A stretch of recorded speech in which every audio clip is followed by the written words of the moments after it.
तो गाइस आज बात करेंगे स्कैम 1992 पे। अब I know it's bit late, लेकिन बात करने की दो मेन वजह है। पहली कि बहुत सारे रिव्यूज में ये सुन रहा हूँ कि जो सीरीज है वो थोड़ी सी टेक्निकल है और जो फाइनेंस के स्टूडेंट है स्पेसिफिकली उनको ज्यादा समझ आएगी और बाकियों को समझना थोड़ा मुश्किल होगा। तो पहले इस पर बात करेंगे और दूसरी बात इसकी रेटिंग पे जो कि अभी चल रही है 9.6। तो Harshad Shantilal Mehta, big bull, man of integrity, BSc का बच्चन है Bachchan. Is he an idiot? Harshad is a hero. Fraud. ये हर्षद मेहता बहनचोद है कौन?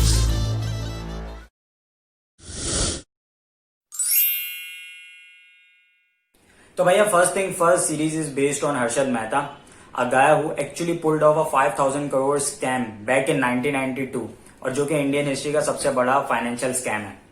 अब क्योंकि फिल्म जो है वो फाइनेंशियल स्कैम पे बेस करती है, इसलिए कहा यह जा रहा है कि भाई जो स्पेसिफिकली फाइनेंस के स्टूडेंट है उनको ये चीजें समझ आएगी क्योंकि बहुत टेक्निकल है और बाकियों को ये समझना थोड़ा मुश्किल होगा क्योंकि जो सीरीज है वो रिवॉल्व करती है मनी मार्केट और स्टॉक मार्केट के बीच में और उसके अंदर किस तरह काम होता है।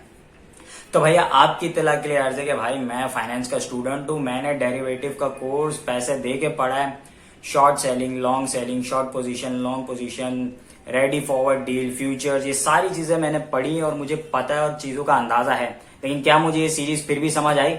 घंटा। अब समझ ना आने का मकसद ये नहीं कि भाई मुझे पता नहीं है। द पॉइंट इज की सीरीज इतनी ब्रिलियंटली बनाई गई कि इट डजेंट मैटर कि आपका बैकग्राउंड क्या है, क्योंकि ये टेक्निकलिटीज के अंदर गए नहीं है। सिर्फ स्टॉक मार्केट की जब बात हो रही है तो आपको पता है कि भाई इनसाइडर ट्रेडिंग होती है, पैसा लगता है, स्टॉक ऊपर जाता है और क्रैश होती है स्टॉक मार्केट, बस इतनी सी बात है। और ऑन द कॉन्ट्ररी जब मनी मार्केट की बात हो रही है तो भाई इतना है कि ready forward deal actually banks के बीच में होती किस तरीके से, बस ये भी थिन लाइनर समझाया गया, टेक्निकलिटीज में गई नहीं है series. Basically the series is about Harshad Mehta कि किस तरह भाई एक लोअर मिडिल क्लास का बंदा इंडिया का सबसे बड़ा टैक्स पेयर बन जाता है एक टाइम पे, और किस तरह वो जो है वो जो एक लूप होल है जिसके बारे में सीरीज में बार बार बात की गई है और जो आपको देख के फैसला करना है कि भाई वो क्या वो एक्चुअली लूप होल था जिसको सब एक्सप्लॉइट कर रहे थे, वो एक मार्केट की स्टैंडर्ड प्रैक्टिस थी, या हर्षद मेहता जो है वो एक्चुअली स्कैम कर रहा था। तो ये आप सीरीज देखेंगे और ये फिर देखने के बाद आप पे डिपेंड करता है कि आप इसको किस पर्सपेक्टिव में लेकर जाते हैं। ओवरऑल सीरीज बहुत अच्छी है, बहुत ब्रिलियंटली इसकी स्टोरी टेलिंग की गई है।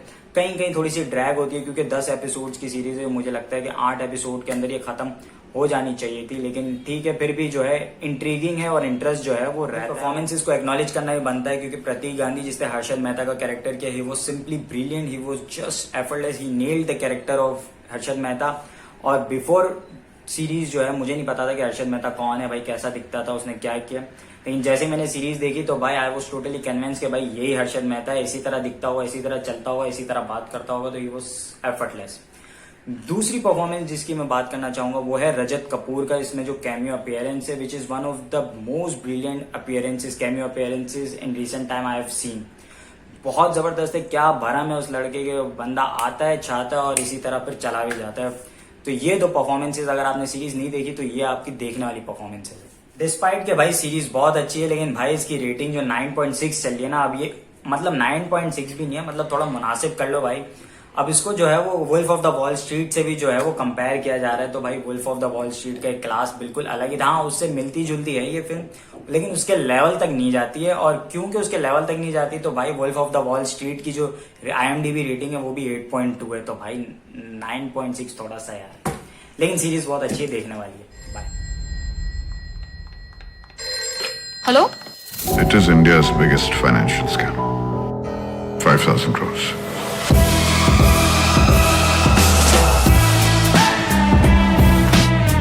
Funds किसके हैं? Every single penny belongs to the people of India. If you like my content, please do share, like and subscribe my channel.